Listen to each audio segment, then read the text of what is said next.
Crimson drops fell from split lips onto cold kitchen tile. Rowan Ashford knew the exact sound each one made.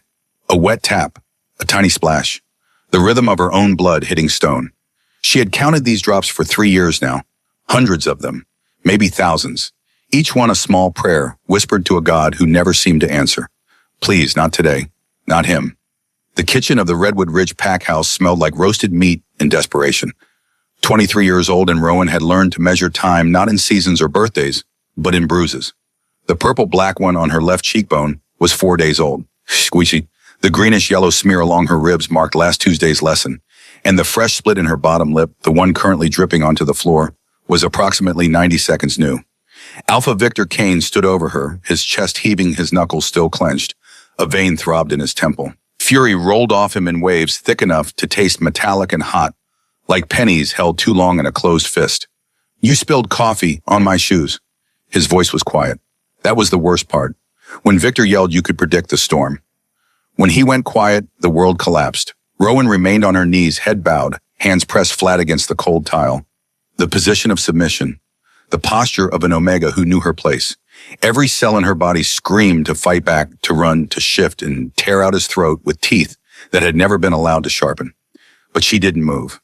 Because 12 feet away, hidden behind the massive industrial refrigerator, a 12-year-old boy with dyed brown hair and fake brown contact lenses was holding his breath and pressing his thin body against cold steel, trying to become invisible.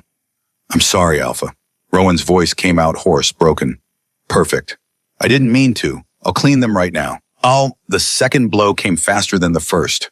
Victor's boot caught her in the ribs, the same ribs that had cracked 2 weeks ago and hadn't quite healed. The world went white. Pain exploded through her chest like lightning trapped in bone. She curled into herself, protecting her head and neck with practiced efficiency. 3 years of this had taught her body the choreography of survival. Tuck the chin, guard the throat, let the shoulders absorb what the ribs cannot. You worthless, clumsy, pathetic excuse for a wolf. Victor's words rained down with his fists, each syllable punctuated by impact. Rowan stopped listening to the insults years ago. They were background noise now. What mattered was the count. How many blows? How long until he tired? Whether she could redirect his attention before he looked past her and saw the boy trembling behind the refrigerator. 7 strikes, 8, 9. On the 10th, Rowan made a sound, not a scream. She never screamed, but a small, choked gasp that seemed to satisfy something dark in Victor's chest. He stepped back, breathing hard, straightening his expensive silk tie. Clean this mess up. He gestured at the spilled coffee, at the drops of her blood now mixing with the dark liquid. And if you ever embarrass me in front of the pack council again, Rowan, I won't just beat you. I'll make you wish you'd never been born. He turned on his heel and walked out. The heavy oak door swung shut behind him with a sound like a coffin closing. Silence filled the kitchen, the kind that rings in the ears. Rowan stayed on the floor for exactly 30 seconds, long enough for her lungs to remember how to pull in air, long enough for the white-hot agony in her ribs to settle into something almost manageable. Then she pushed herself up onto her hands and knees, testing each movement. Nothing broken this time, just bruised. Again. Rowan, the whisper came from behind the refrigerator, small, terrified. I'm okay, Jasper. She forced the words out, steady, calm, the voice of an older sister who had everything under control. Stay where you are for another minute. She pulled herself to her feet, using the counter for support, then grabbed a kitchen towel and pressed it against her bleeding lip. The white cotton bloomed red. She watched the stain spread, hypnotized for a moment by the simple physics of it. Blood plus fabric equals evidence. Evidence had to be hidden. Always hidden. 60 seconds later, Jasper emerged from his hiding spot. He was small for 12, too thin. His brown hair hung in his eyes, and those fake brown contacts made him look perpetually startled, like a deer caught in headlights. He wore an oversized gray hoodie that swallowed his narrow frame, the hood pulled up even indoors. He looked at Rowan's face and his jaw trembled. Don't, she said softly, don't cry. If someone sees you crying, they'll ask questions. He hurt you again. I spilled coffee on his shoes. It was my fault. That's not Jasper. Rowan's voice sharpened just enough to cut through his protest. She crossed to him, cupping his face in her hands. The hands that were always gentle with him, even when they shook. Listen to me. It was my fault. That's the story. Always. His eyes hidden behind those cheap drugstore contacts searched her face, looking for cracks in the armor. She couldn't let him see any. 6 more years, she whispered. When you're 18, you'll be strong enough. We just have to make it 6 more years. I hate him. The words came out fierce, and for just a second, Rowan saw something flicker in those fake brown eyes. A flash of light that shouldn't be there. A spark of silver that made her heart stop. She pressed her hand over his eyes, immediately gently but firmly. Breathe, she commanded. Count to 10, slow. She felt him tremble under her palm. Felt the barely controlled power thrumming just beneath his skin like electricity looking for ground. This was the danger. This was the secret that could kill them both. 1, Jasper whispered against her hand. Good. Keep going. 2, 3, 4. By 8, the trembling had stopped. By 10, his breathing had evened out. Rowan slowly lifted her hand away and checked his eyes. Brown, normal, safe. Better? He nodded, but shame colored his pale cheeks. I'm sorry, I almost... But you didn't. She pulled him into a hug, careful of her ribs, and held him tight. You controlled it. That's what matters. Over his shoulder through the small kitchen window, Rowan could see the sprawling packlands of Redwood Ridge, acres of dense Oregon forest, all of it owned and controlled by Alpha Victor Kane. It looked beautiful from here. Peaceful. The afternoon sun slanted through tall pines, painting everything in shades of green and gold. A pretty cage was still a cage. The memory came to Rowan that night as she lay in her narrow bed in the rusted single-wide trailer at the edge of packed territory. It always came on the nights when Victor's fist left new landscapes on her skin. The memory of the moment everything changed. 3 years ago, Jasper had been 9 years old, his first shift. Most Omega children shifted around that age, their bodies finally producing enough of the hormone cascade to trigger the transformation.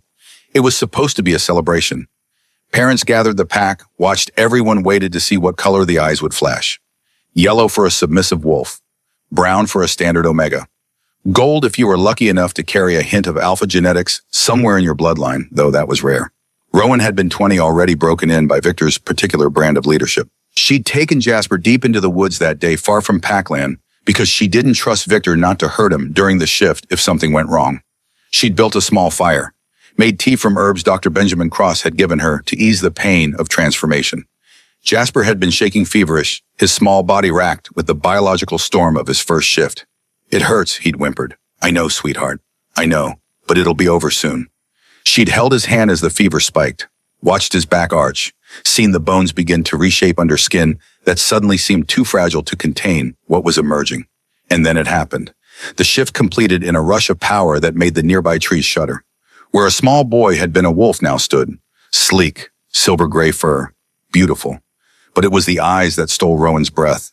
Not yellow, not brown, not even gold. Silver. Pure, brilliant, impossible silver. True alpha, the rarest bloodline, the most dangerous gift. A genetic throwback to the ancient sovereign lines that ruled the wolf pack centuries ago, before the great splintering, before territories were divided and power became something you took instead of something you were born into. True alphas were supposed to be myths, stories told to children, legends that kept hope alive in the darkest dens. They were not supposed to be real. And they were definitely not supposed to be 9-year-old Omega boys living in the slums of a minor Oregon pack ruled by an insecure dictator with a taste for violence. Rowan had knelt in the dirt and stared into those silver eyes and understood with perfect crystalline clarity that if Victor Kane ever found out what Jasper was, he would kill him. Not out of cruelty, out of fear, because true alphas didn't ask for power. They simply had it. And Victor's entire reign was built on a foundation of carefully maintained intimidation. One look into Jasper's silver eyes and every wolf in Redwood Ridge would instinctively know who the real alpha was. So Rowan made a choice. She'd pulled Jasper close as he shifted back to human form, both of them naked and shivering in the Oregon dusk, and she'd whispered in his ear, "We're going to keep this a secret. Just you and me. Do you understand, boy?" Why? His voice had been small, confused. "I thought true alphas were supposed to be good. They are, baby, but some people are afraid of good things they can't control." The next day, she'd driven to Portland, bought brown hair dye from a drugstore, cheap brown contact lenses from a pharmacy, and a book about acting from a used bookstore.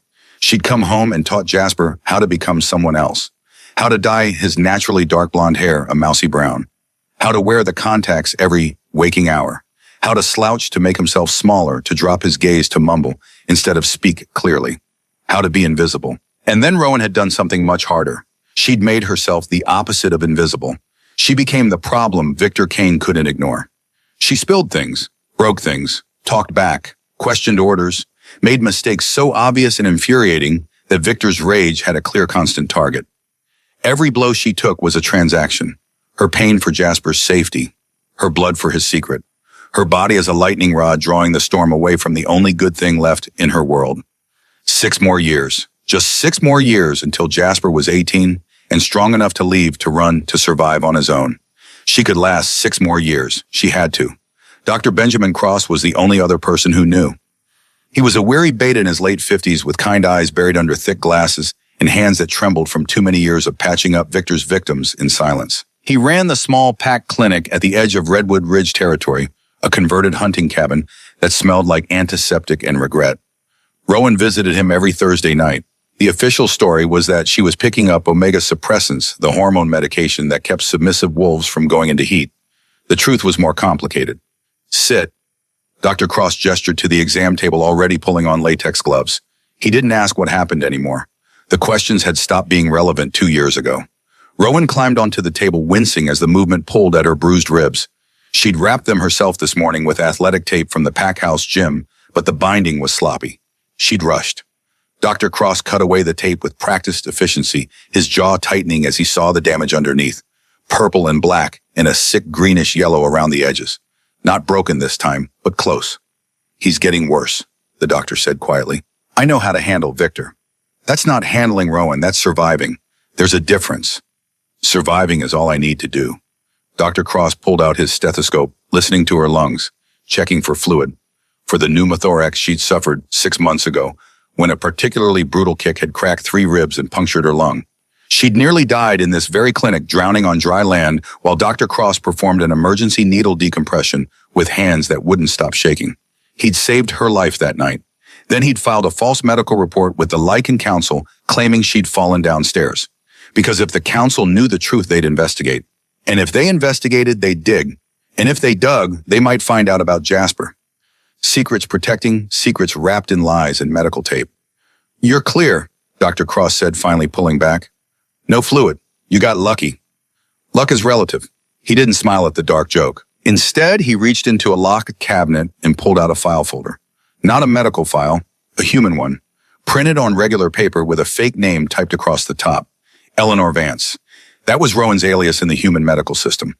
Dr. Cross had been smuggling her to Providence St. Vincent Medical Center in Portland for the worst injuries, the ones that would raise too many questions in the PAC clinic. X-rays, CT scans, records filed under a false identity so Victor would never know the true extent of the damage he'd caused. This needs to stop, Dr. Cross said, sliding the file across the exam table. Inside were images of her skeleton over 3 years, a visual timeline of Bionins. You need to look at this. Really look. Rowan opened the folder, saw her own ribs in stark black and white, the old fractures, the healed breaks, the bone density that was starting to deteriorate from repeated trauma. If you keep going like this, Doctor, Cross continued, his voice rough with emotion, one of these days he's going to hit you just wrong, and I won't be able to save you. I know. Then run. Take Jasper and run. I have friends in Seattle and Vancouver. I can get you documents, money. Benjamin, Rowan closed the folder gently. You know I can't. Because of what he is. She didn't answer, didn't need to. Dr. Cross had figured out Jasper's secret 8 months ago, when the boy had come down with a fever and Rowan had brought him to the clinic in a panic. In his delirium, Jasper's eyes had flickered. Just once. Just a half-second flash of silver before the contacts reasserted their camouflage. But a half-second was enough for a man who'd studied wolf genetics his entire career. The doctor had said nothing that day, had treated the fever, sent them home. But the next Thursday, when Rowan came for her regular visit, he'd locked the clinic door and asked her one simple question. How long have you known? And Rowan, exhausted from carrying the weight alone, had told him everything. Now Dr. Cross was complicit. Another person tangled in the web of protection she'd woven around her brother. Another person whose life could be ruined if the truth came out. If you won't run, the doctor said now, then at least let me file a real report. Let the council know what's happening here. They could remove Victor, install a new alpha. And in the chaos of transition, what happens to Jasper? When there's a power vacuum and every ambitious beta in this pack is fighting for dominance. When they're all looking for leverage, for secrets, for ways to prove they're strong enough to lead. Dr. Cross fell silent, because they both knew the answer.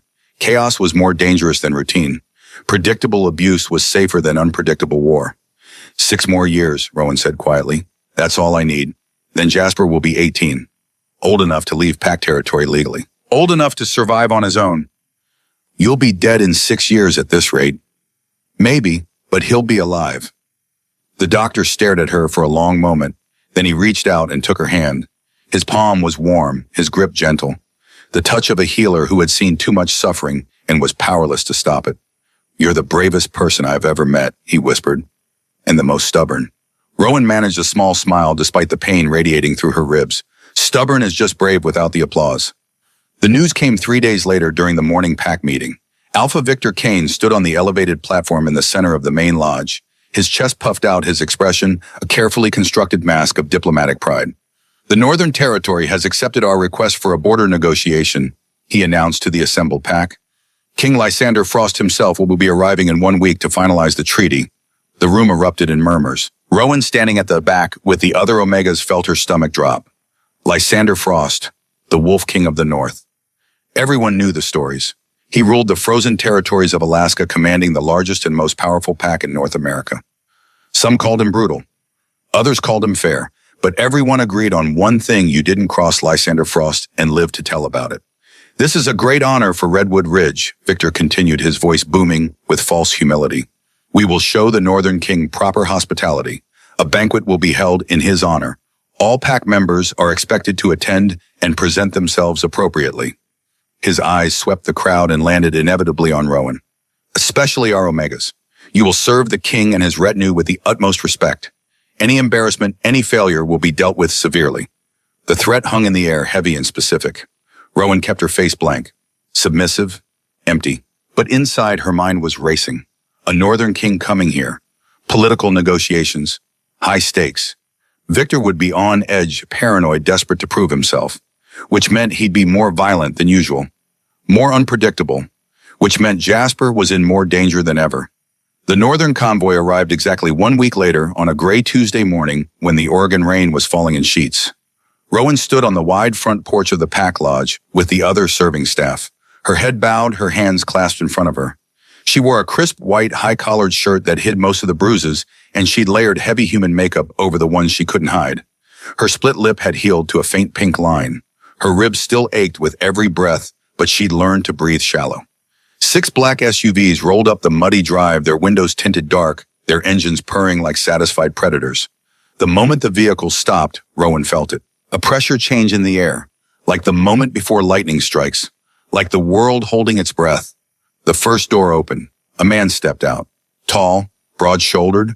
He wore dark denim and a heavy wool coat that looked like it had survived a dozen northern winters. His hair was dark slightly, too long, pushed back from a face that could have been carved from stone. But it was his eyes that made Rowan's knees go weak. Pale blue, sharp, intelligent. The kind of eyes that saw everything and forgot nothing. King Lysander Frost surveyed the pack lodge with the detached interest of a man inspecting something he might purchase or destroy. The distinction seemed irrelevant to him. Victor hurried down the porch steps, his politician's smile plastered across his face, his hand extended. King Lysander, welcome to Redwood Ridge. We are deeply honored by your presence. Lysander looked at the offered hand for a long, uncomfortable moment. Then, without taking it, he simply nodded once. Let's get this done, Kane. I don't like being away from my territory. His voice was deep, controlled, every word precisely chosen and delivered with the efficiency of a man who did not waste time on pleasantries. Victor's smile tightened, but he recovered quickly. Of course. Please come inside. We've prepared refreshments and your rooms. My beta will handle logistics. Lysander gestured to a second man who had emerged from the vehicle. Dmitry Volkov, tall, scarred, with calculating eyes. I want to see the disputed border maps immediately. Certainly, right this way. As Victor led Lysander toward the lodge entrance, the Northern King walked past the line of serving staff. And then he stopped, right in front of Rowan. She kept her eyes down, locked on her worn black shoes, her heart hammered against her sore ribs. Don't look up. Don't make eye contact. Don't do anything that might draw attention. But she could smell him. Every wolf had a scent signature, unique as a fingerprint. Lysander Frost smelled like pine needles and wood smoke, and something else. Something walled in clean and impossibly cold. Like the sharp bite of winter air in the moments before dawn. Her wolf, usually silent and suppressed under layers of medication, and fear suddenly stirred in her mind, lifted its head, whined. Mate, no. The word screamed through Rowan's consciousness. No, not possible, not him, not now. But her body didn't listen to logic. Her skin flushed hot despite the cold rain. Her pulse raced. Every nerve ending suddenly woke up and leaned toward this stranger like flowers turning to the sun. Lysander inhaled slowly. She saw his chest expand, saw the exact moment his expression shifted fractionally. He smelled it too. The bond, the recognition. King Lysander. Victor's voice came from the lodge entrance, nervous and sharp. Is something wrong? Lysander's gaze never left Rowan. She still hadn't looked up, but she could feel the weight of his stare like a physical touch. You have blood on your collar, he said quietly. Just to her. Not loud enough for anyone else to hear. Rowan's hand flew to her throat. The high collar she'd buttoned all the way up. She'd thought she'd hidden it. The small cut from yesterday when Victor had grabbed her and his ring had caught her skin. I'm sorry, Your Majesty. I'll go change. Don't. The single word was a command, gentle but absolute. Keep it. I want to remember. Then he walked on, following Victor into the lodge, leaving Rowan trembling on the porch with rain soaking through her shirt and a mate bond burning in her chest like swallowed fire. She ran, not physically. She couldn't afford to be that obvious. But the moment her shift ended, the moment she was released from serving duties, Rowan fled to the only safe place she knew, Dr. Benjamin Cross's clinic. He was closing up for the night when she burst through the door, wild-eyed and shaking. What happened? He moved immediately, ushering her inside, locking the door behind them. Did Victor? He's my mate. The words tumbled out in a rush, desperate, terrified. Dr. Cross went very still. Who? The Northern King, Lysander Frost. I felt it the second he walked past me. He felt it too. I saw it in his face. The doctor guided her to a chair, and his expression grave. Rowan, this could be a disaster. She gripped the arms of the chair so hard her knuckles went white. Benjamin, if I accept this bond, if I acknowledge it, Victor will use Jasper. He'll use my brother as leverage. He'll threaten him to force me to reject the bond publicly, or worse, he'll offer Jasper to Lysander as some kind of political gift. Look what I have, a true alpha child, yours, in exchange for favorable treaty terms. Lysander Frost doesn't strike me as the kind of man who trades in children. Maybe not, but Victor is exactly that kind of man. Dr. Cross pulled up a second chair and sat down heavily. What are you going to do? Rowan stared at her hands, at the small scars across her palms, at the tremor she couldn't quite control. I'm going to reject it, she said quietly. The mate bond. I'm going to bury it so deep that Lysander Frost forgets I exist. I'll serve at the banquet tomorrow night, keep my head down, and pray he goes back to Alaska without ever looking at me again. That's not how mate bonds work, Rowan. You know that. They don't just go away because you ignore them. Then I'll take suppressants, double the dose, triple it if I have to. That could kill you. Lots of things could kill me. Rowan stood abruptly, pacing the small clinic. But Jasper is 12 years old, Benjamin. He has his whole life ahead of him. A real life, where he doesn't have to hide what he is, where he can be strong and powerful and good. I won't let Victor take that away from him. Not for a mate bond. Not for anything. The doctor watched her with sad, knowing eyes. Even if it means losing your one chance at happiness. Rowan stopped pacing, turned to face him, and when she spoke, her voice was steady, final. I lost my chance at happiness the night Victor killed my parents and took over this pack. Everything since then has just been survival. And if survival means dying alone without a mate, then so be it. As long as Jasper lives, I've already won. The banquet was held the following evening in the grand hall of the Pack Lodge. Rowan had spent the entire day preparing, polishing silver, arranging flowers, setting tables with the precision of someone who knew that one misplaced fork could result in broken bones. Victor had pulled her aside that morning, his hand wrapped around her arm hard enough to bruise, and delivered his instructions in a whisper that smelled like coffee and malice. The Northern King will be seated at the head table. You will serve him personally. You will not speak unless spoken to. You will not look at him directly. You will be invisible, Rowan. Do you understand? Yes, Alpha. Because if you embarrass me in front of Lysander Frost, if you make me look weak or incompetent, in any way I won't just punish you. His grip tightened. I'll go after that little brother of yours. I'll make him watch what happens to Omegas who forget their place. Rowan had nodded, submitted. Let him see the fear he wanted to see. But inside she was making calculations, planning routes through the hall, identifying exits, counting the seconds between each course of the meal, each moment when she'd be required to approach that head table and stand within breathing distance of her mate. She could do this. She'd survived worse. Now as the evening began and pack members filed into the decorated hall, Rowan took her position near the kitchen doors with the other serving Omegas. She'd pulled her hair back into a tight bun, wore the standard black serving uniform, kept her eyes down, invisible, just like Victor wanted. The northern delegation entered first.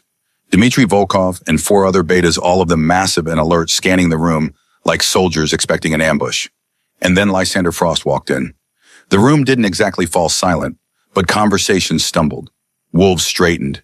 The air pressure shifted again, that same crackling electricity Rowan had felt on the porch. He wore all black, simple, elegant. No crown, no ceremonial robes. Just a man who knew his power didn't require decoration. Those pale blue eyes swept the hall, once cataloging everything before settling on the head table where Victor was already seated and gesturing enthusiastically. Lysander walked to his assigned chair, sat with the controlled grace of a predator at rest. And then, as if he could feel her stare from across the room, his gaze found Rowan. She looked away immediately, heart racing, mate bonds singing in her chest like a plucked wire. This was going to be the longest night of her life. The meal progressed in courses: salad, soup, roasted meat, vegetables prepared 6 different ways because Victor was trying desperately to impress. Rowan moved through the hall like a ghost, pouring wine, clearing plates, bringing fresh bread. Every time she approached the head table, she felt Lysander watching her. Not in a predatory way, just observing, trying to understand something. She never looked directly at him, never spoke, but she could smell him every time she got close. That pine and frost scent that made her wolf pace frantically in the back of her mind, whining and scratching at the walls she'd built to contain it. Halfway through the main course, disaster struck. Cassandra Reed, a beta female who'd been trying to catch Victor's attention for months, had apparently decided that the way to his heart was through cruelty.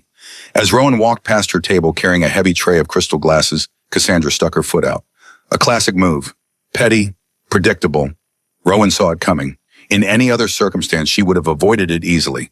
But her ribs were still bruised, her balance was slightly off, and she was distracted by the mate bond that was currently trying to crawl out of her skin and throw itself at the Northern King. She tripped. The tray went flying. 8 crystal glasses shattered against the hardwood floor in an explosion of sound that cut through every conversation in the hall. The room went dead silent. Rowan hit the ground hard, her hands slamming into broken glass. She felt the sharp slices immediately.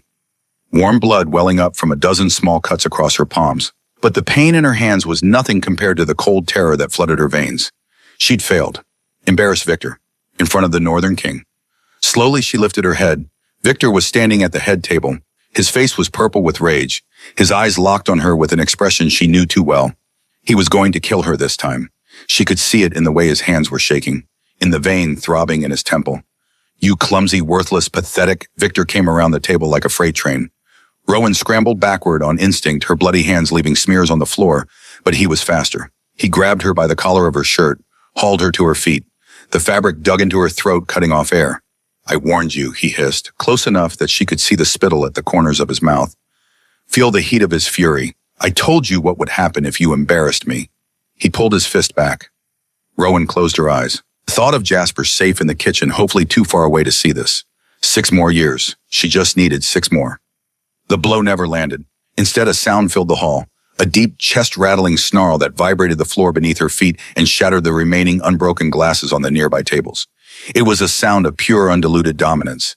The kind of sound that made every wolf in the room drop to their knees in instinctive submission. Every wolf except Victor, who was too shocked to move. And Lysander Frost, who was making the sound. A massive hand clamped around Victor's wrist. The grip was so sudden, so powerful that Victor dropped Rowan immediately. She fell to her knees, gasping for air and clutching her bleeding hands to her chest. Through tear-blurred vision, she looked up. Lysander Frost stood between her and Victor. The Northern King's eyes were no longer pale blue. They were glowing gold. His canines had elongated. His entire body radiated lethal intent. "Touch her again," Lysander said, his voice a dark rumble that promised violence. "And I will end you where you stand." The hall was frozen. No one breathed. No one moved. Victor stared at Lysander in shock. "Your Majesty, what is the meaning of this? She is my pack member. I have the right to discipline." The sound of cracking bone echoed through the silent hall. Victor screamed, dropped to his knees. His wrist hung at an unnatural angle where Lysander had broken it with a simple twist. But the Northern King didn't even look at the whimpering alpha at his feet. Instead, he turned, knelt in the broken glass, and reached for Rowan with hands that were gentle despite the brutal violence he just displayed. He cupped her face, His thumbs brushed carefully just below her makeup-covered bruises. And when he spoke, his voice was soft, broken, raw with an emotion Rowan couldn't name. Who did this to you? Lysander whispered, those golden eyes scanning every cut, every bruise, every sign of violence written on her skin. Who hurt my mate? The grand hall held its breath, and Rowan, kneeling in broken glass with blood on her hands and her heart hammering against cracked ribs, realized that her carefully constructed plan had just shattered as completely as the crystal at her feet. There would be no hiding now, no more invisibility. The Northern King had claimed her, in front of everyone. And somewhere in the kitchen, hidden behind industrial refrigerators, a 12-year-old boy with silver eyes and a secret worth dying for was about to have his whole world change. 6 more years had just become tonight. The silence in the grand hall was absolute. Rowan knelt in broken crystal with the Northern King's hands cradling her face, and the world had stopped spinning. Every wolf in the room was frozen, waiting, watching. The weight of 100 stares pressed down on her shoulders like stones. Who hurt my mate? Lysander's question hung in the air. Soft, terrible. Each word precise and deadly as a blade finding the space between ribs. Rowan couldn't speak. Her throat had closed around the truth, around the lies she'd lived for 3 years, around the desperate screaming need to protect Jasper that overrode everything else, even this impossible man kneeling in front of her with gold eyes and gentle hands. Her voice came out broken, smaller than she'd ever heard it. I fell. The glasses. I tripped. Something flickered across Lysander's face. Not anger, worse. Understanding, the kind that came from seeing straight through a lie to the wounded truth beneath. You didn't fall, he said quietly, only for her. His thumbs traced the edges of her bruises with impossible gentleness. These are 4 days old, and this one, he touched just below her split lip. This is fresh, from today. How did he know? How could he read violence on her skin like others read books? Please. Rowan's hands came up bloody palms, leaving smears on his wrists. Please, Your Majesty, I'm fine. This is nothing. Just let me clean up the mess and... Dimitri. The single word cut across her desperate rambling. Lysander's second-in-command materialized beside them, a tall beta with a scarred jaw and eyes that missed nothing. Yes, my lord. The medical files, show them. Victor, still on his knees, clutching his shattered wrist, made a strangled sound. You have no authority to investigate my pack's internal affairs. This is a violation of... Shut up. Lysander didn't even look at him. The command in those 2 words was so absolute that Victor's mouth snapped closed mid-sentence. Dimitri, now! The beta pulled a tablet from his jacket, tapped the screen, and began to read in a voice that carried to every corner of the hall. Providence St. Vincent Medical Center, Portland, Oregon. Patient file under the name Eleanor Vance. Admitted 14 times over the past 3 years. He scrolled. First visit, 3 fractured ribs, pneumothorax requiring emergency needle decompression. Second visit, broken collarbone, severe concussion. Third visit, stop. Rowan tried to stand, but Lysander's hands moved to her shoulders. Not restraining, just steadying, keeping her from fleeing. Please stop, this isn't... You don't understand. But Dimitri continued merciless. 7th visit, ruptured spleen. 9th visit, fractured orbital, bone-detached retina. 11th visit, 3 broken fingers, dislocated shoulder. Rowan heard pack members gasp, heard the sharp intake of breath from wolves who had walked past her every day, who had seen the bruises but never asked questions, who had known and done nothing. The medical staff flagged the file multiple times for suspected domestic violence, Dimitri said. But Eleanor Vance always declined to press charges, always claimed the injuries were accidental. Because they were. Victor's voice rose in pitch, edged with panic now. She's clumsy. Everyone knows that. She falls, she trips, The records also show, Dimitri interrupted, his tone colder now, that Eleanor Vance does not exist. The social security number is fake. The address is a P.O. box. The insurance information is fraudulent. He looked up from the tablet. Someone went to great lengths to hide these medical visits from official pack records. All eyes turned to the back of the hall. Dr. Benjamin Cross stood near the kitchen doors. His face was pale. His hands trembled. But when he spoke, his voice was steady. I did it. The confession dropped like a stone into still water. I created the false identity.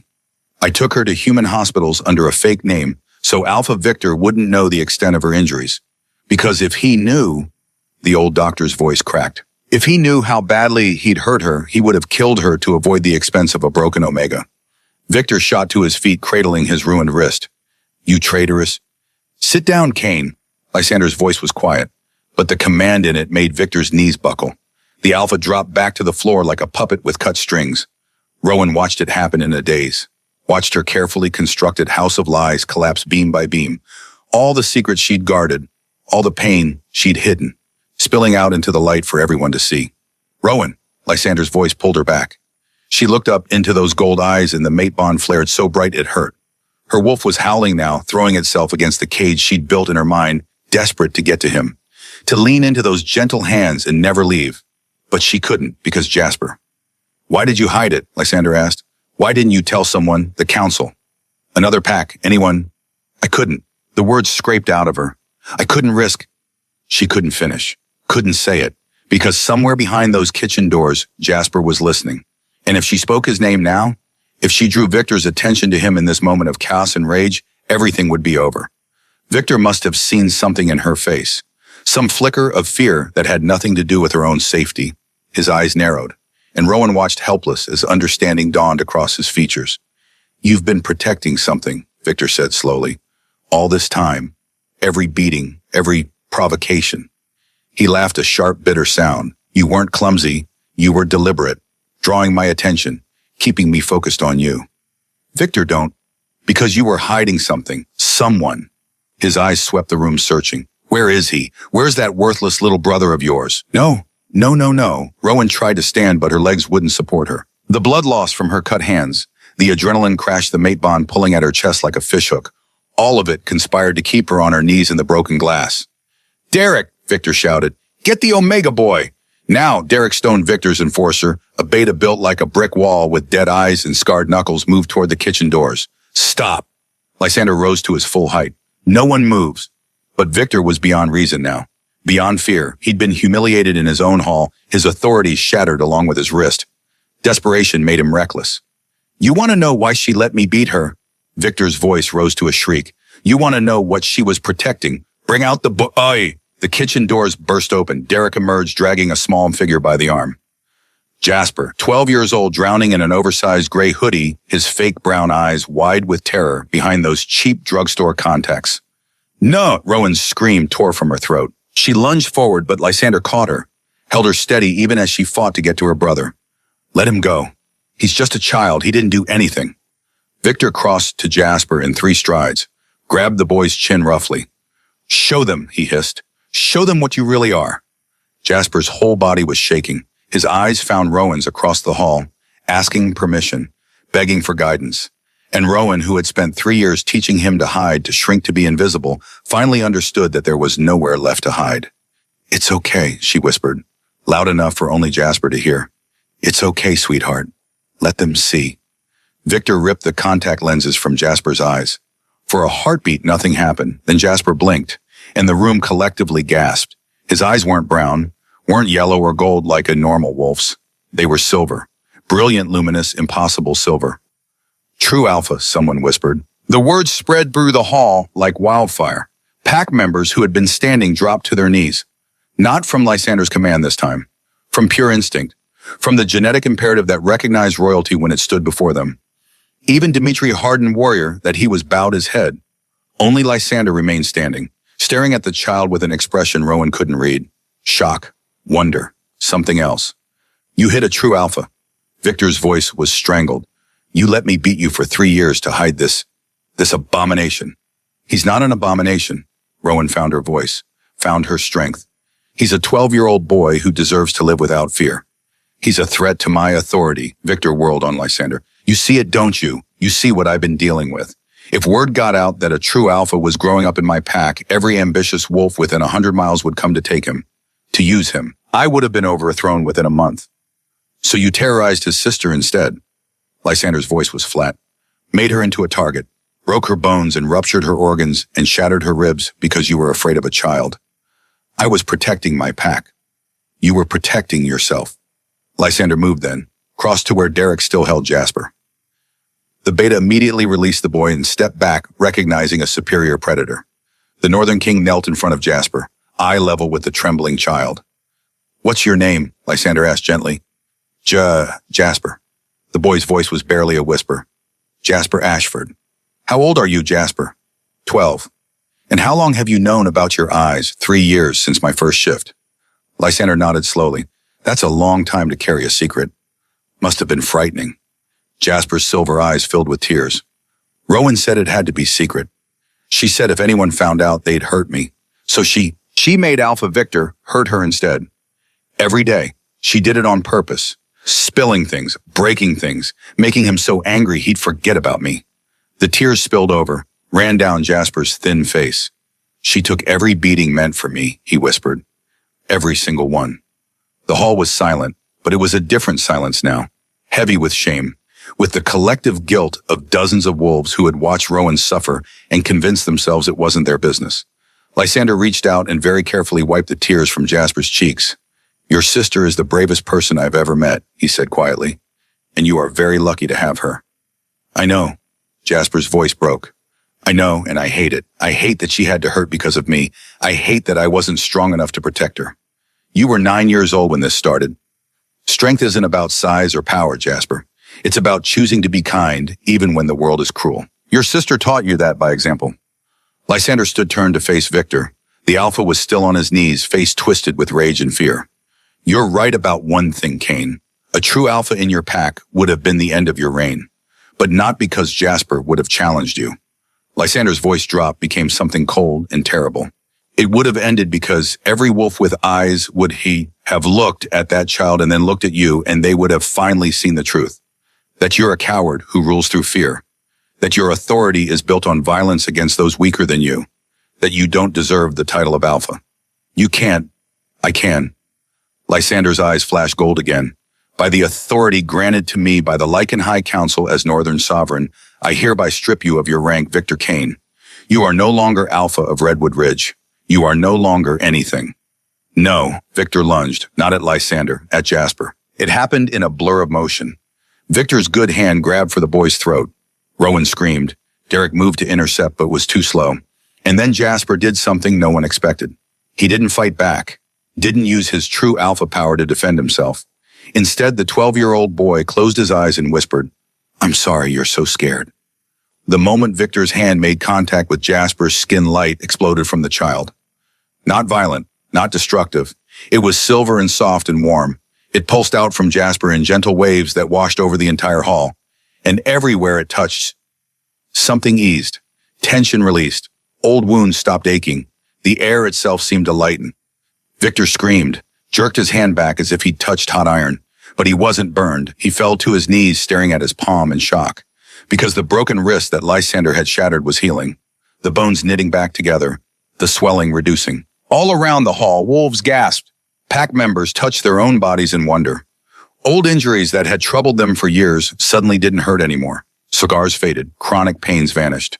Rowan felt it too. The warmth spreading through her chest. Her ribs broken and bruised started to mend. The cuts on her hands sealed themselves.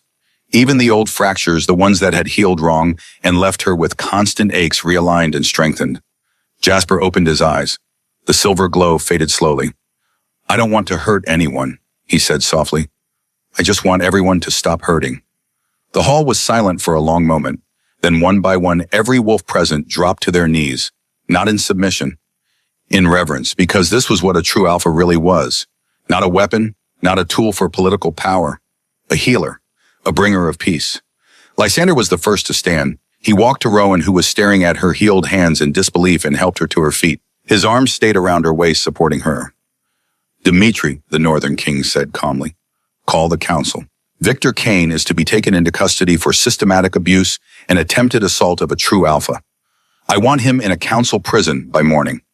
Yes, my lord. Wait. It was Dr. Benjamin Cross who spoke. The old doctor stepped forward, his face etched with 3 years of guilt. There's more you need to know. Victor didn't act alone. He had help. Victor's head snapped up. Benjamin, don't you dare. Cassandra Reed, the doctor continued, has been documenting Rowan's injuries for the past year, taking photographs, compiling evidence, not to report Victor, to blackmail him. All eyes turned to Cassandra, who had gone very pale. She wanted to be Luna, Dr. Cross said quietly, wanted Victor to choose her as his mate, so she was collecting leverage, proof of his violence that she could use to control him if he ever tried to leave her. Cassandra shot to her feet. That's a lie. I have the files, Dr. Cross said flatly. You used my clinic computer. You thought you deleted them. You didn't. Dimitri moved. Within seconds, Cassandra was in custody beside Victor, her wrists bound with silver cuffs that nullified her ability to shift. Anyone else? Lysander's voice was mild, but the threat underneath was clear. Confess now or be hunted later. No one spoke. Good. The Northern King turned to address the assembled pack. Redwood Ridge is now under Northern Territory protection until the Council appoints a new alpha. Anyone who has information about abuse, corruption, or criminal activity within this pack is to report to Dimitri within 24 hours. There will be no retaliation. No punishment for coming forward. This ends tonight. He paused. Let the words sink in. This pack has been ruled by fear for too long. That changes now. Then Lysander looked down at Rowan, still tucked against his side. His voice gentled. You and Jasper will come north with me. To Alaska. To my territory. You'll be safe there. Rowan's mind spun. Everything was happening too fast. 3 years of careful planning, of calculated survival had collapsed in a single night. And now this man, this king, her mate, was offering her safety. But she'd learned not to trust safety. It was a lie people told themselves right before the world fell apart. She looked across the hall to where Jasper stood, surrounded by kneeling pack members. I need to think. I need time to... Rowan. Jasper's voice cut through her panic. He walked to her, silver eyes solemn, and took both her hands in his small ones. We have to go with him, Jasper said quietly. Victor's gone, but there will be others. People who want to use me, who'll hurt you to control me. We're not safe here. But Alaska is so far, and we don't know him, and he's your mate. Jasper squeezed her hands. I can see it, the bond. It's so bright, it's like you're glowing. His voice dropped to a whisper. You spent 3 years protecting me. Let someone protect you for once. Rowan's eyes burned. Her throat closed around words she couldn't say. Lysander knelt beside them, bringing himself to Jasper's level. I won't force you, he said. Either of you. If you want to stay here, if you want to go somewhere else, I'll make it happen. I'll ensure you have resources, protection, whatever you need. He looked directly at Rowan. But I'm asking you to trust me. Come north, see my territory, meet my pack. And if after a month you want to leave, I'll personally escort you anywhere in the world you want to go. No questions asked. Why? Rowan's voice was raw. Why do you care? You don't know us, don't know what we've been through or what we're capable of. Why would you risk your territory for 2 strangers? Lysander reached up and very gently touched her cheek, the same way he had in the broken glass, with a tenderness that made her chest ache. Because you're not a stranger, he said quietly. You're my mate. And he glanced at Jasper, is the most remarkable child I've ever met. You're both worth protecting. Rowan closed her eyes, felt the mate bond pulling at her, felt Jasper's small hands holding hers, felt the weight of 3 years of pain and fear and desperate grinding survival finally lifting. She was so tired of being strong, tired of calculating, tired of measuring time in bruises and broken bones. Maybe, just maybe, it was okay to let someone else carry the weight for a while. 1 month, she whispered. We'll come north for 1 month. Lysander's face transformed. Relief, joy, something that looked almost like wonder. 1 month, he agreed. That's all I'm asking. They left at dawn. The northern convoy was packed and ready within hours. Dimitri had worked through the night coordinating with the Lycan Council, arranging for Victor and Cassandra's transfer to a secure facility and setting up temporary governance for Redwood Ridge. Rowan packed her entire life into a single duffel bag. It didn't take long. She'd never owned much. Clothes, Jasper's school photos, a journal she'd kept hidden under her mattress for 3 years, filled with entries she'd never let anyone read. Dr. Benjamin Cross met her at the rusted trailer one last time.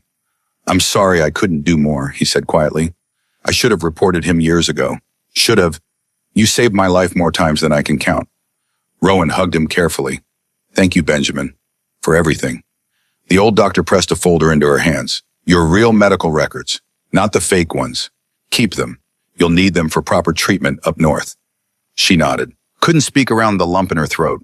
Jasper was already in the SUV, his small face pressed to the window, watching the only home he'd ever known disappear behind them. Rowan climbed in beside him. Lysander sat on her other side, giving her space, but close enough that she could feel the warmth radiating from him. The mate bond hummed contentedly now that they were near each other. The convoy pulled out just as the sun crested the Oregon Mountains. For the first hour, no one spoke. Jasper fell asleep against Rowan's shoulder, exhausted from the previous night's emotional storm. Lysander worked on a laptop fielding communications from his territory. Rowan stared out the window and tried to process what had just happened. She was leaving. Actually leaving. The Packlands that had been her prison for 3 years were disappearing behind her with every mile. Victor was gone. Arrested. Powerless.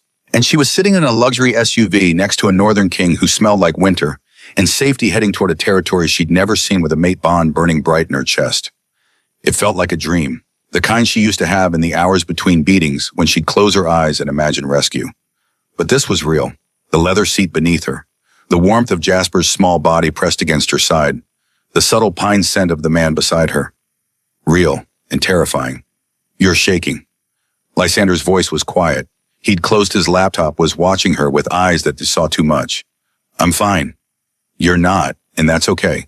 He shifted slightly, angling his body toward her. Not touching, just present. It's a lot to process. Everything that happened, the bond, the move, you're allowed to be overwhelmed. Rowan let out a breath. I don't know how to do this. Do what? Any of it. Being not alone. Having someone who wants to help instead of hurt. I've spent 3 years living one way and now everything's different and I don't know what I'm supposed to do. Lysander was quiet for a moment. Then he said, Can I tell you something? She nodded. 5 years ago, I lost my mate, Irina. She died of an aggressive cancer 3 months after diagnosis. I had the best doctors in the world, threw every resource I had at saving her, but nothing worked. Rowan's breath caught. She'd heard he was a widower, but hadn't known the details. After she died, Lysander continued, his voice careful. I shut down, stopped feeling, ran my territory like a machine because that was all I had left. I convinced myself I'd never have another mate, that the bond was a one-time thing and I'd used mine up.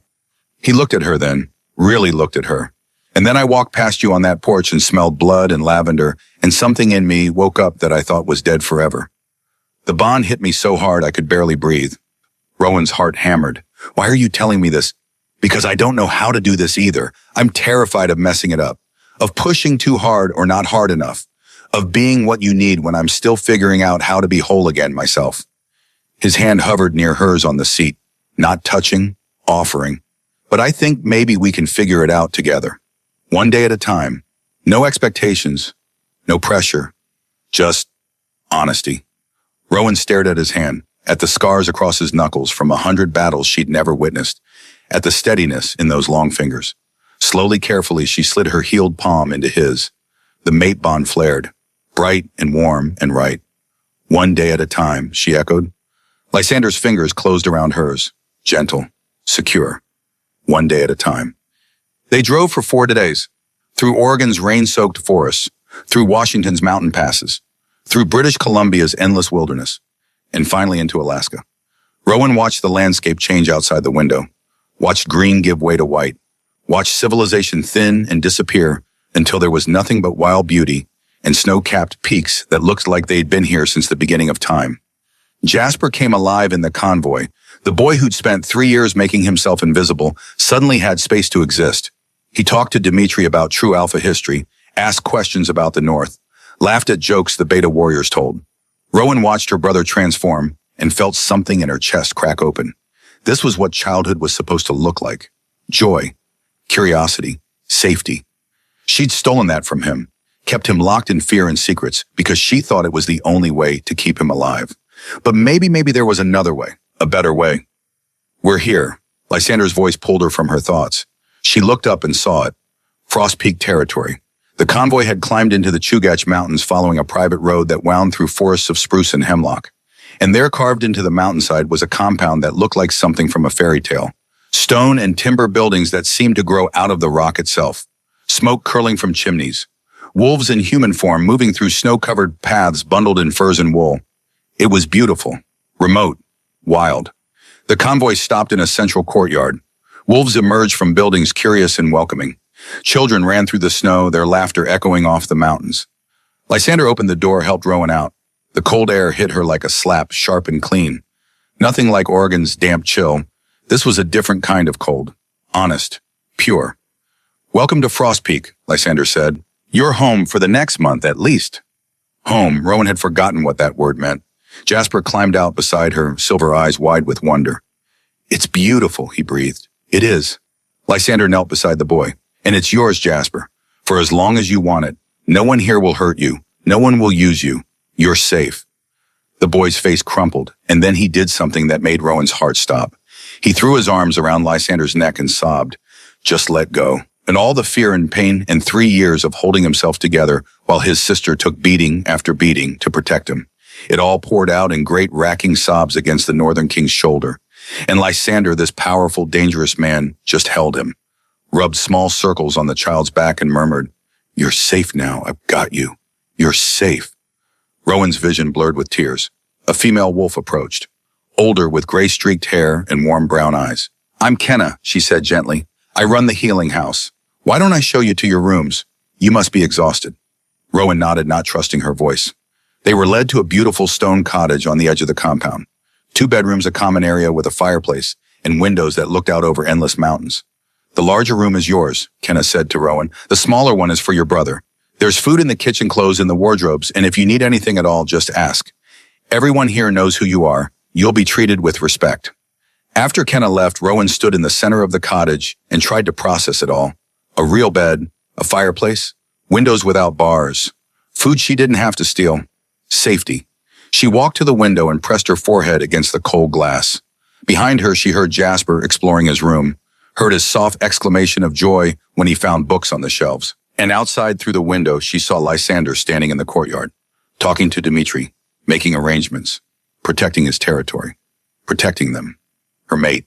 The word still felt foreign, impossible. But as the northern sun set over the mountains, painting the snow in shades of pink and gold, Rowan allowed herself to think something she hadn't dared think in 3 years. Maybe I don't have to survive anymore. Maybe I can live. The month deadline came and went. Rowan barely noticed. The first week she'd been tense, waiting for the other shoe to drop, for Lysander to reveal some hidden cruelty, for the safety to be a lie. But it never happened. Instead, she was given space, time, healing. Kenna introduced her to other wolves in the pack, females who welcomed her without questions, who invited her to meals, who taught her about northern customs and laughed at her shocked reactions to the cold. Jasper thrived. He trained with Dimitri not in combat, but in control, learning to harness his true alpha power for healing instead of destruction. The boy who'd hidden for 3 years bloomed in the northern light like a flower finally given sun. And Lysander courted her like she was something precious. He brought her tea in the mornings, sat with her by the fire in the evenings, asked about her day, her thoughts, her dreams. He never pushed, never demanded. The mate bond hummed between them, constant and warm, but he let her set the pace. Until one night, 6 weeks after they'd arrived, Rowan woke screaming. The nightmare had been vivid. Victor's fists, blood on tile, Jasper screaming. She bolted upright in bed, gasping, her healed ribs aching with phantom pain. And then Lysander was there. She didn't know how he got there so fast, whether he'd been patrolling nearby or whether the mate bond had alerted him to her distress. But suddenly he was kneeling beside her bed, hands hovering but not touching. "Rowan, you're safe. You're in Frost Peak. Victor can't hurt you." She couldn't speak, could only shake. "Can I touch you?" Lysander asked gently. She nodded. His arms came around her, strong and warm and careful, and he started to sing, a lullaby, low and rumbling, in a language she didn't understand. "What is that?" she whispered against his chest. "Russian. It's what my mother used to sing when I was small." His hand stroked her hair. Irina loved it, said it always made her feel safe. The thought should have hurt, that he was sharing something so intimate, something from his lost mate, but instead it felt like a gift. "Sing it again," Rowan whispered. And he did, held her in the dark Alaskan night and sang until her breathing evened, until her heart stopped racing, until she finally let herself believe. She was safe. She was home, and the man holding her would protect her with the same fierce devotion she'd shown Jasper. The walls she'd built around her heart, 3 years of brick and mortar and desperate survival, finally began to crumble. "Lysander?" "Yes. I don't want to leave after a month." His arms tightened around her, then stay. "What if I'm too broken? What if I can't be what you need?" "You're not broken. You're healing. There's a difference." He pulled back just enough to look at her face. "And I don't need you to be anything other than who you are. A woman who protected her brother with everything she had, a survivor. A fighter. My mate." Rowan's eyes filled with tears. "I'm scared." "Me too. Of what? Losing you, messing this up, not being enough." His thumb brushed away her tears. "But I think maybe that's okay. Being scared together is better than being numb alone." She leaned forward and pressed her forehead to his. The mate bond blazed between them. Complete. Accepted. One day at a time, she whispered. One day at a time, he promised. And in the darkness, Rowan Ashford finally let herself fall. Not into pain, into love. Spring came late to the Alaskan mountains. Rowan learned this in her third month at Frost Peak, when the snow finally began to retreat and the first green shoots pushed through frozen ground. The pack celebrated with a bonfire that lit up the night sky, children dancing around flames while adults drank spiced wine and told stories of winters past. 3 months had passed in a rhythm of healing. The nightmares came less frequently. Her body remembered how to relax. And slowly, carefully, Rowan was learning what it meant to simply exist without calculating survival. She stood at the edge of the celebration wrapped in furs that Lysander had given her and watched Jasper laugh with other children his age. Really laugh. The kind that came from the belly and made his whole face light up. She'd forgotten he could sound like that. You're doing it again. Kenna appeared at her elbow, 2 mugs of hot cider in her weathered hands. The older woman had become something like a mother figure over the past months. Patient, wise, relentless in her gentle pushing. Doing what? Rowan accepted the offered mug, breathing in cinnamon and cloves. Watching from the edges. You're allowed to join in, you know. You're not staff here. You're the Northern King's mate. The words still felt strange in Rowan's mouth. Mate, as if she deserved something so precious.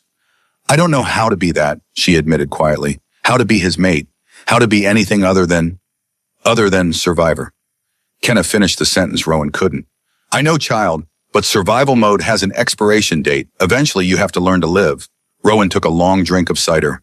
The heat burned down her throat, settled in her chest. What if I've forgotten how? Then we teach you. That's what pack is for. Over by the bonfire, Lysander was deep in conversation with Dimitri and several other high-ranking wolves. But even from this distance, even distracted by pack business, he seemed to sense her gaze. His head turned. Those eyes found her across the firelight. And he smiled, not the political smile he wore for visiting alphas, not the careful mask of the Northern King. Just a smile. Soft, real, meant only for her. The mate bond fluttered in Rowan's chest like wings. He's been patient with you, Kenna observed. More patient than I've ever seen him with anyone. But Rowan, at some point, you have to decide if you're going to accept this bond completely or keep one foot out the door. I'm not. You are. You sleep in separate cottages. You flinch when he touches you unexpectedly. You never shift in front of him. Kenna's voice was gentle but firm. You're still protecting yourself, keeping walls up. And I understand why. After what you survived, of course, you're cautious. The older woman turned to face Rowan fully. But love requires vulnerability, and vulnerability requires trust. And trust, she paused. Trust is a choice you make every single day until it becomes as natural as breathing. Rowan stared into her cider, watched the steam curl into cold air and disappear. What if I choose wrong? What if I trust him and something happens? What if the sky falls tomorrow? What if the sun doesn't rise? Kenna shook her head. You can spend your whole life preparing for disasters that never come, or you can take the risk and maybe, just maybe, find something worth more than safety. Before Rowan could respond, a commotion erupted near the bonfire.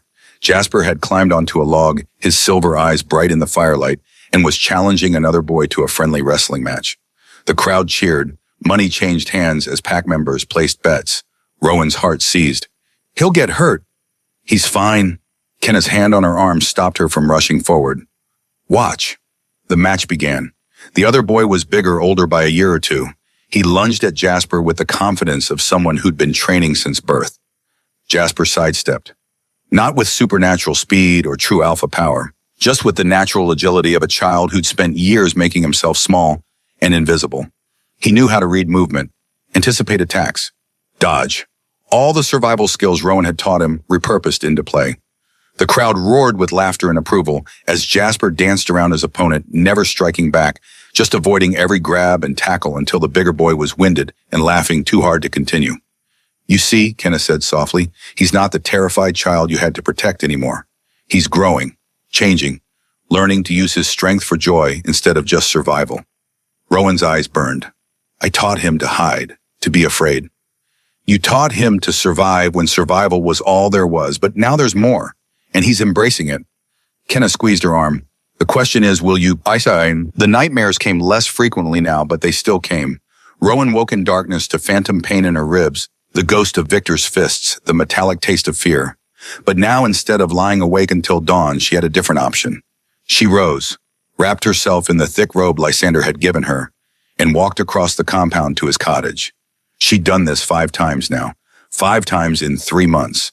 Each time terrified he'd turn her away. Each time he'd simply opened the door, led her to the couch by his fireplace, and held her while she trembled. Tonight was no different. He answered on the first knock as if he'd been waiting. Maybe he had. The mate bond worked both ways. He probably felt her distress the moment she woke. "Come in." His cottage was warm. A fire crackled in the hearth. Books lined the walls. It smelled like pine and leather and him. Rowan stood in the doorway, suddenly uncertain. "I'm sorry, I know it's late. Stop apologizing." Lysander's voice was rough with sleep, but gentle. "You're always welcome here, day or night. You know that." He led her to the couch, covered her with a heavy blanket, sat beside her but not touching, waiting for permission. "It was the trial," Rowan said quietly. "I keep dreaming about it." Victor's trial had been 3 weeks ago, conducted via video conference with the Lycan High Council. Rowan had been required to testify, to sit in front of a screen and recount 3 years of systematic abuse while a panel of serious-faced council members took notes. She'd done it, spoken the truth clearly and without breaking. Dr. Benjamin had testified too, presenting all those medical files. The evidence had been overwhelming. Victor Kane was sentenced to life imprisonment in a council facility. No possibility of parole. Justice had been served. So why did Rowan still feel like she was waiting for the other shoe to drop? "What happened in the dream?" Lysander asked. "He got out, came here, found Jasper." Her hands twisted in the blanket. "And I couldn't stop him because I was too weak, too broken, too—" "Rowan." Lysander's hand covered hers, warm, solid, real. "Victor is in a maximum security facility 3,000 miles from here. He can't hurt you, can't hurt Jasper. He's powerless. I know that logically, but my body doesn't believe it yet." "Then we wait until it does." He shifted closer carefully. "May I?" She nodded. He pulled her against his chest, her back to his front, and wrapped both arms around her. The position felt safe, protected. She could feel his heartbeat steady and strong. "Tell me something good," Lysander murmured into her hair. "Something that happened today that made you smile." It was a game they played now, on the hard nights, finding the light in the darkness. "Jasper told me he wants to be a healer when he grows up," Rowan said, "like Dr. Benjamin. He said he wants to help people who are hurt. That's a worthy goal. He also told me," her voice caught, "he told me he doesn't blame me for the beatings, that he understands why I did it, and that he's grateful." Lysander's arms tightened. "Of course he is. You gave him a childhood, safety, a future. I gave him trauma. You gave him life." Lysander turned her gently so she was looking at him, and now he's choosing what to do with that life, choosing healing, choosing compassion. Because that's what you modeled for him, Rowan. You took pain and turned it into protection. He's taking that lesson and turning it into purpose. Rowan stared at this man who had somehow become her anchor, her safe harbor. "How do you always know what to say?" "I don't. I mess it up half the time." He brushed a strand of hair from her face. "But I love you, so I keep trying." The words hung in the air between them. Love. He'd said it so simply, as if it were the most natural thing in the world. Rowan's breath caught. "Lysander, you don't have to say it back." His thumb traced her cheekbone. "I just wanted you to know I love you. Not because the mate bond, not because of fate or destiny or any cosmic design, but because of who you are, your strength, your sacrifice, the way you fight for what matters." Tears spilled down Rowan's cheeks. "I'm broken. You're healing. There's a difference, Bridge. What if I can never be whole? Then we'll be broken together." He leaned forward, pressed his forehead to hers. "I told you about Irina. What I didn't tell you was that after she died, I became hollow, went through the motions of ruling, but felt nothing. I was a king made of ice." His voice dropped to a whisper. "And then I met you, and for the first time in 5 years, I felt warmth." Rowan's hands came up, cupped his face. "You saved me. No love. You saved yourself. You survived 3 years of hell and came out the other side, still capable of love, still willing to protect, still fierce. I just had the privilege of being there when you were ready to stop running." The mate bond blazed between them, bright and hot and undeniable. And Rowan, who had spent 3 years saying no to everything except survival, finally said yes. She kissed him, soft, tentative, a question. Lysander answered with careful reverence. His hands cradled her face like she was something precious, breakable, worth protecting. When they finally pulled apart, both breathless, Rowan whispered against his lips, "I love you too." 3 words, simple, true. And by the warm glow of the firelight, with the northern wind howling outside and a mate bond finally fully accepted, Rowan Ashford took the first real breath she'd taken in 3 years. The transformation didn't happen overnight. Loving Lysander was one thing. Trusting herself was another. It was Kenna who first noticed the pattern. "You're still suppressing your wolf," the older woman said one morning during a healing session. Rowan had been coming to the healing house twice a week for therapy. Not just physical healing, though her body had mended beautifully.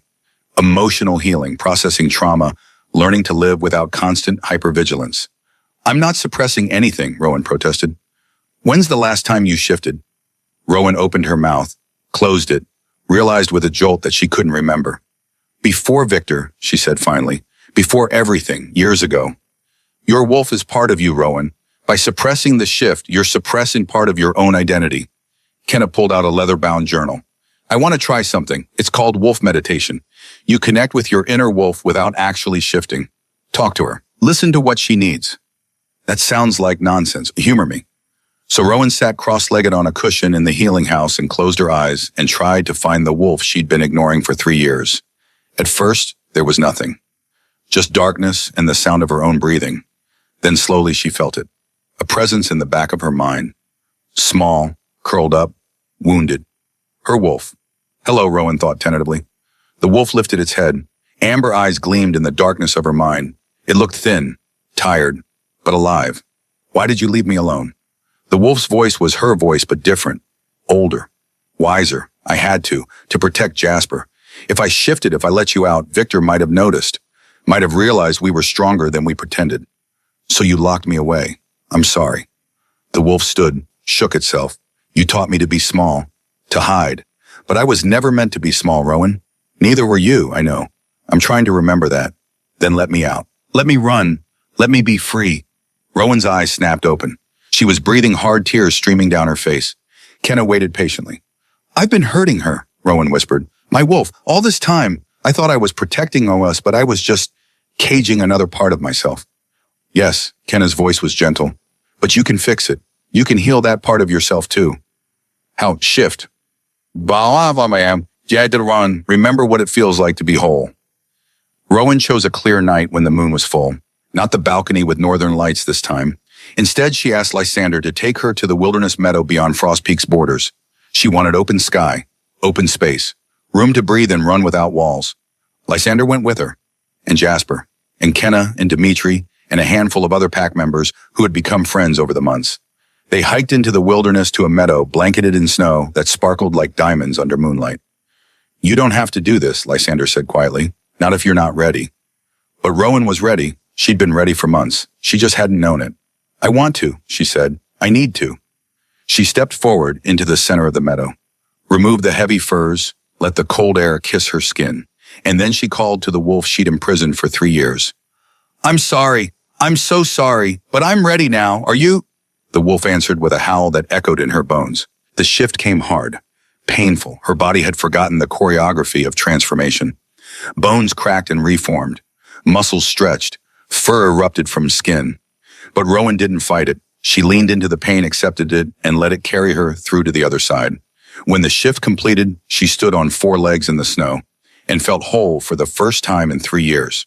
Her wolf was larger than she remembered, stronger, amber-eyed and silver gray, with a coat that shimmered under the moonlight. Around her, the pack shifted too. Lysander became a massive black wolf with those distinctive pale eyes. Dimitri, a scarred gray warrior. Kenna, a regal brown elder. And Jasper, her beautiful brother, shifted into a silver-furred form with eyes that glowed like stars. Together they ran, through snow and moonlight and frozen beauty. Rowan ran until her lungs burned and her legs ached and her heart soared with a joy she'd forgotten existed. She ran until the weight of 3 years fell away like shed skin. She ran until she remembered what it meant to be free. The discovery came during a routine checkup. Dr. Benjamin Cross had traveled north to visit, partly to see how Rowan and Jasper were doing, partly to attend a medical conference in Anchorage. He'd insisted on examining Rowan despite her protests that she was fine. "Humor an old doctor," he'd said. Let me make sure everything healed properly. So Rowan submitted to the examination. Blood tests, x-rays, all the standard procedures. Dr. Benjamin studied the results with a furrowed brow, called in one of Frost Peak's healers for a second opinion, then asked Rowan to sit down. What's wrong? Panic fluttered in her chest. Did something not heal right? Are the old injuries? Nothing's wrong. Dr. Benjamin smiled. Quite the opposite, actually. Rowan, do you know what a resilient omega is? She shook her head. It's an extremely rare genetic variation. Most omegas are naturally more fragile than betas or alphas. Lighter bone density, lower pain, threshold, faster metabolism. It's why they're traditionally protected within pack structures. He pulled out her x-rays, pointed to the bones. But resilient omegas are different. They have the bone density of an alpha, the healing capacity of a beta, and an almost superhuman pain tolerance. It's an evolutionary adaptation designed to help omegas survive catastrophic conditions. Rowan stared at the images of her skeleton. I don't understand. How do you think you survived 3 years of systematic abuse, Rowan? Multiple rib fractures, pneumothorax, ruptured organs. Any normal omega would have died within the first year. His voice was thick with emotion. But you didn't, because genetically you're designed to endure. The words sank in slowly. She wasn't weak, wasn't fragile. Her body had been fighting for her survival all along, rebuilding itself night after night, keeping her alive so she could protect Jasper. Resilient omegas are born, not made, Dr. Benjamin continued. The trait passes through maternal lines. Your mother must have been one too. Rowan's breath caught. Her mother, who had died when Rowan was 15, who had always seemed impossibly strong, able to handle anything. Does this mean... She couldn't finish the question. It means your survival wasn't luck, Rowan. It was genetics. Your body literally would not let you quit. She started to cry, not from sadness, from relief. All those times she'd thought she was weak for not fighting back, for not running sooner, for not being brave enough to say no. But she hadn't been weak. She'd been using every ounce of her genetic advantage to stay alive, to keep Jasper safe.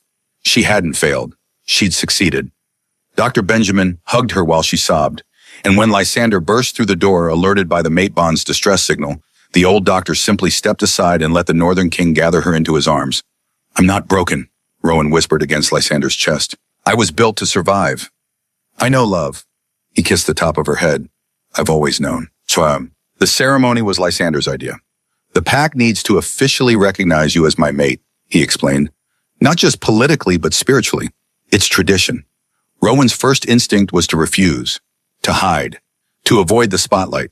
But Kenna had said it better than anyone. Well, eventually you have to choose to live. So she said yes.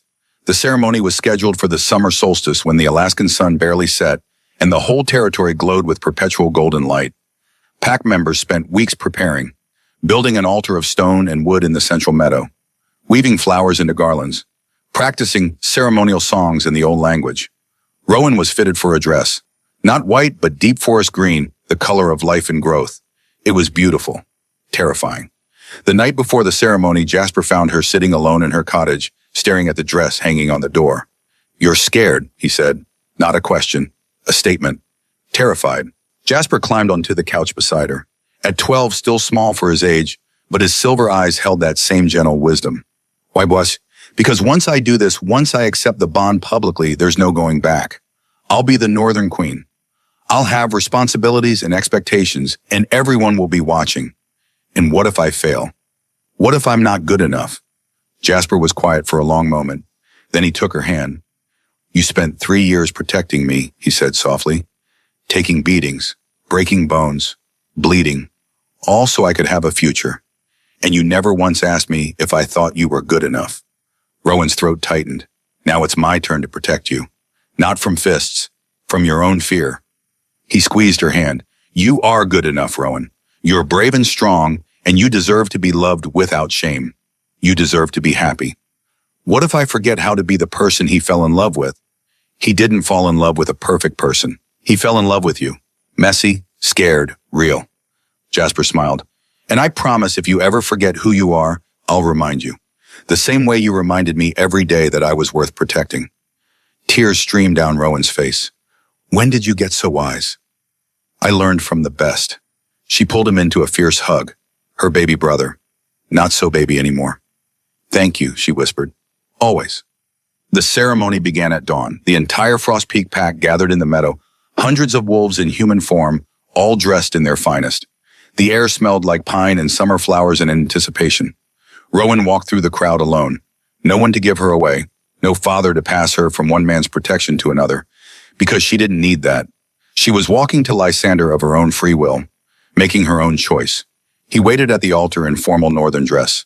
Black and silver, the colors of his pack.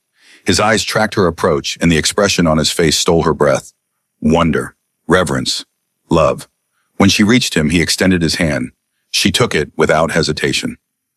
The pack elder conducting the ceremony was ancient, a woman with white hair and eyes that had seen centuries of joy and sorrow. She spoke in the old language words that sounded like wind through trees and water over stone. Then she switched to English. A mate bond is more than genetics, more than instinct. It is a choice made daily to see another soul and say, I choose you, in strength and in weakness, in barpo and in sorrow, in life and in death. She turned to Lysander. Do you choose her? I do. His voice rang clear. I choose Rowan Ashford, every day, for the rest of my life. The elder turned to Rowan. And do you choose him? Rowan looked at this man who had been patient when she needed patience, fierce when she needed protection, gentle when she needed healing. I do, she said. I choose Lysander Frost, today and always. The elder smiled. Then by the ancient laws of our people, I recognize this bond. What the moon has joined, let no force separate. She bound their wrists together with the silver cord. You may seal the bond. Lysander cupped Rowan's face in his hands and kissed her. Not tentative this time. Not careful, but deep and sure and full of promise. The pack erupted in cheers and howls. The sound echoed across the mountains, a declaration of joy that could be heard for miles. When they finally broke apart, Rowan was laughing and crying at the same time. Hello, my queen, Lysander murmured. Hello, my king. Life didn't become perfect after the ceremony. Rowan still had nightmares, still flinched at sudden movements, still struggled with feeling worthy of the love she'd been given. But she was healing, slowly. Steadily. She started working with Kenna in the healing house, using her experience as a survivor to help other wolves who had escaped abusive situations, turned her pain into purpose. Jasper continued his training, his true alpha abilities, developing in ways that amazed everyone. He could heal injuries with a touch, calm aggressive wolves with his presence, resolve conflicts with wisdom beyond his years. 6 months after the ceremony, Rowan stood in the healing house with a young female Omega who had just escaped a brutal pack in Montana. The girl was 19, covered in bruises, terrified of her own shadow. Rowan knew that fear intimately. You're safe now, Rowan said gently. I know you don't believe it yet, but I promise you the fear gets smaller. The nightmares fade. And one day you'll wake up and realize you survived. And that survival is just the beginning. The girl stared at her. How do you know? Rowan pushed up her sleeve, revealing the scars that still marked her arms. Faint now, but visible. Because I was where you are. Broken, scared, certain I'd never be whole again. She met the girl's eyes. But I was wrong, and so are you. She spent the afternoon with that girl, sharing her story, offering hope. And when she returned home that evening to the cottage she now shared with Lysander, she found him in the kitchen attempting to cook dinner. The Northern King, feared by enemies across the continent, was covered in flour and cursing at a recipe book. Rowan burst out laughing. Don't laugh, Lysander said, but he was grinning. I'm trying to make your favorite. It's harder than it looks. She crossed to him, wrapped her arms around his waist from behind, and breathed in his pine and frost scent. I love you, she said, simply, truly. I love you too. He turned in her arms, kissed her forehead. How was your day? I helped someone, really helped them, gave them hope. Of course you did. You're remarkable. I'm ordinary. You're mine. His hands framed her face, and that makes you extraordinary. Later that night, after a slightly burnt but still delicious dinner, after Jasper stopped by to show him a new healing technique he'd learned after the compound settled into quiet darkness, Rowan stood by the window and looked out at the snow-covered mountains. Lysander joined her, wrapped a blanket around both their shoulders. What are you thinking about? He asked. Everything. How different life is now. How far I've come. She leaned into his warmth. A year ago, I was measuring time in bruises, counting down the days until Jasper turned 18, surviving. And now I'm living. She turned to look at him. I'm genuinely actually living. And it's terrifying and beautiful and more than I ever thought I deserved. You deserve the world, Rowan. She placed her hand over her stomach where a secret was growing. A secret she'd confirmed just this morning with the pack healers. New life, a future. Lysander, she said softly, there's something I need to tell you. He stiffened slightly, always ready to protect her from bad news. But this wasn't bad news. I'm pregnant. The world stopped. Lysander stared at her, mouth open, eyes wide, and then his face transformed into the purest expression of joy she'd ever seen. He couldn't seem to form words. We're having a baby. Rowan smiled through sudden tears. A child who will never know fear, never know pain, only love. Lysander fell to his knees right there by the window, pressed his face to her still flat stomach, and sobbed. Great shaking sobs of relief and joy and overwhelming emotion. Thank you, he whispered against her skin. Thank you for choosing life, for choosing us, for being brave enough to try again. Rowan ran her fingers through his dark hair and looked out at the snow-covered peaks. She thought about Victor rotting in a prison cell 3,000 miles away, thought about all the pain he'd inflicted, all the scars he'd left, and she felt nothing. Not hatred, not fear, just peace, because Victor had lost. He'd tried to break her, but instead he'd forged her into something stronger than he could ever understand. A survivor, a healer, a queen, and soon a mother. I used to think pain was a geography I had to memorize, Rowan said quietly. Every bruise a landmark, every broken bone a border. I lived in that territory for so long I forgot there were other places. She looked down at Lysander still kneeling with his arms wrapped around her waist. But you showed me a different map, one drawn in love instead of violence, in trust instead of fear, in hope instead of despair. We drew it together, Lysander corrected. He stood gathered her close. You brought the courage. I just provided the space. Then let's keep drawing. Rowan pressed her hand over where their child was growing. New territories, new horizons, a whole world without pain. Together. Together. The counseling center opened on the first anniversary of Rowan's ceremony. It was a beautiful building at the edge of Frost Peak territory built from local stone and timber. Inside were private therapy rooms, a common area with comfortable couches, and a children's play space. Rowan stood at the entrance cradling her 6-month-old daughter and watched survivors arrive. They came from all over North America, omegas and betas who had escaped abusive packs, young wolves mistreated by their families, trauma survivors who needed a safe place to heal. They came because word had spread. The Northern Queen understood. She'd been where they were. Are you ready? Lysander appeared at her side, Jasper beside him. The boy was 13 now, nearly as tall as the king. I'm ready. She handed little Arya to Lysander. The baby had her father's eyes and her mother's silver gray hair. Rowan stepped to the podium. Dozens of faces turned toward her. My name is Rowan Frost, she began. And 3 years ago, I was you. Broken, scared, certain that survival was the best I could hope for. She paused. I spent 3 years letting someone hurt me because I thought it was the only way to protect what mattered. I memorized pain like it was the only language I spoke. Her voice strengthened, but I was wrong. Survival wasn't the end of the story. It was just the beginning. She looked at Lysander holding their daughter, at Jasper standing tall, at all the others who had helped her find her way. Healing isn't easy. It's not linear. Some days you'll feel strong. Other days you'll feel like you're right back where you started. That's okay. She gripped the podium. But if you choose to try, if you choose to trust, if you choose to believe you deserve better, then healing is possible.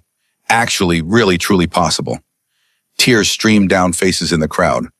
This center exists because I survived, because I decided my pain had to mean something. She stepped into the crowd, took the hand of a young Omega crying silently. You are not what happened to you. You are not your scars. You are a survivor. And survival is just the first step. The next step is living. The applause started slowly, then the entire crowd was on their feet. Rowan stood in the center and felt the weight she'd carried for years finally lift. This was her purpose, helping others find their way out of the darkness. Later, Jasper joined her outside carrying Arya. She's going to grow up so different from us, he said quietly. Good. Rowan took her his daughter, kissed her forehead. That's the whole point. We broke the cycle, the pain that stops with us. Jasper smiled. That's a nice dream. It's more than a dream. It's happening.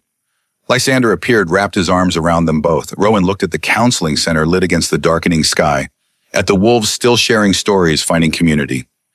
I think we planted seeds, she said, and those seeds will grow. And maybe we'll create a world where no one has to choose between protecting loved ones and protecting themselves.